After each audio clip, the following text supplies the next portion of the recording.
No homes were lost Tuesday in Woodward's wildfires, but that doesn't mean they didn't come eerily close. This home off East-West 42nd, you can see the flames came right up to the front door. But the meter is on the ground over here.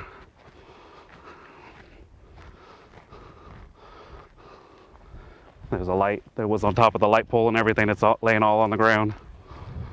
It melted the telephone pole in half at least. 2,200 acres burned across Woodward County Tuesday. The flames coming just inches away from Matthew Payne's home. We've been living here for over 2 years and we had to rush out.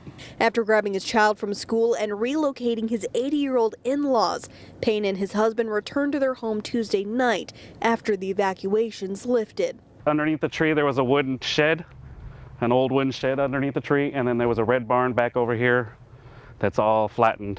So you have no electricity? No electricity, no water because we're on a well here. So I can't even come and spray water around the house to help out.